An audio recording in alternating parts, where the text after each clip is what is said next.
तमिलनाडु की राजनीति में डिलिमिटेशन का मुद्दा एक बार फिर सियासी तूफान खड़ा कर रहा है। मुख्यमंत्री और टीवी के नेता विजय के डिलिमिटेशन पर बदले रुख को लेकर डीएमके ने उन पर सीधा हमला बोल दिया है। डीएमके का आरोप है कि विधानसभा में स्थायी तौर पर 543 लोकसभा सीटें बरकरार रखने की मांग करने के कुछ ही दिनों बाद विजय ने अपना रुख नरम कर लिया है। मामला इसलिए भी गर्म है क्योंकि विजय ने यह बदला हुआ रुख केंद्रीय गृह मंत्री अमित शाह की मौजूदगी में दक्षिणी क्षेत्रीय परिषद की बैठक में रखा।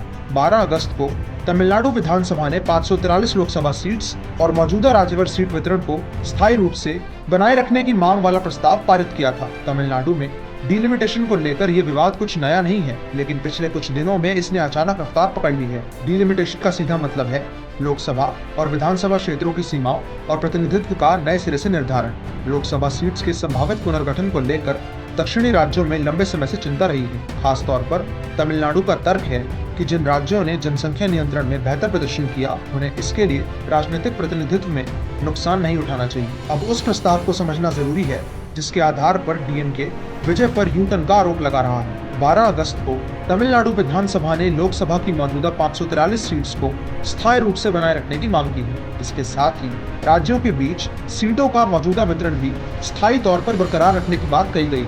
यानी प्रस्ताव का मूल संदेश साफ था कि डिलिमिटेशन के नाम पर तमिलनाडु के प्रतिनिधित्व में किसी तरह की कमी नहीं होनी चाहिए। ये रुख दक्षिणी राज्यों की उस चिंता से भी जुड़ा है कि जनसंख्या आधारित पुनर्वितरण से उनका संसद में हिस्सा कम हो सकता है। विजय ने खुद विधानसभा में इस प्रस्ताव को आगे बढ़ाया था। विजय के बयान के बाद डीएमके ने हमला करने में देर नहीं लगाई।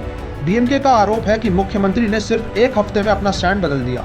पार्टी ने इस बदलाव को सीधे तौर पर यूटर्न की संज्ञा दे दी है। डीएमके का सवाल है कि अगर मौजूदा सीटों को स्थायी तौर पर फ्रीज करना सही था, तो अब सिर्फ प्रतिशत प्रतिनिधित्व बनाए रखने की मांग क्यों की जा रही है। विपक्ष के मुताबिक इन दोनों मांगों में बहुत अंतर है। पहली मांग कहती है कि सीटों की कुल संख्या और वितरण को ही स्थायी तौर पर बनाए रखा जाना चाहिए। दूसरी मांग भविष्य में सीटों की संख्या बदलने की संभावना को खुला छोड़ते हुए सिर्फ राज्य के हिस्से की सुरक्षा की बात करती है। अब सबसे बड़ा सवाल ये उठता है कि आखिर तमिलनाडु और दक्षिणी राज्यों को डिलिमिटेशन से इतनी चिंता क्यों है। इस सवाल का जवाब सीधे जनसंख्या और राजनीतिक प्रतिनिधित्व के रिश्ते में छिपा है। अगर भविष्य में लोकसभा सीट्स का पुनर्वितरण जनसंख्या के आधार पर होता है, तो ज्यादा आबादी वाले राज्यों को अधिक सीटें मिलने की संभावना बन सकती है। दक्षिणी राज्यों का तर्क है कि उन्होंने दशकों तक जनसंख्या नियंत्रण की नीतियों को अपनाया। तमिलनाडु जैसे राज्यों में प्रजनन दर और जनसंख्या वृद्धि को नियंत्रित करने में महत्वपूर्ण प्रगति हुई है। ये पूरा विवाद असल में सिर्फ डिलिमिटेशन तक सीमित नहीं है। इसके पीछे तमिलनाडु की बदलती राजनीति भी दिखाई दे रही है।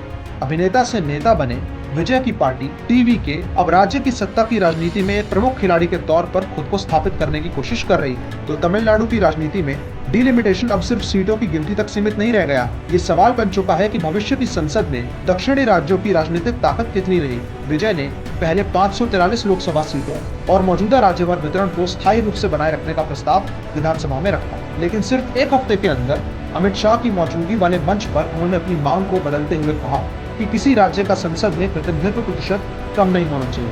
अब सवाल तो असल में ये उठता है कि भविष्य में भारत की संसद में जनसंख्या, प्रतिनिधित्व और संघीय संतुलन के बीच रास्ता कैसे निकलेगा, और इस लड़ाई में तमिलनाडु की आवाज कितनी मजबूत रहेगी।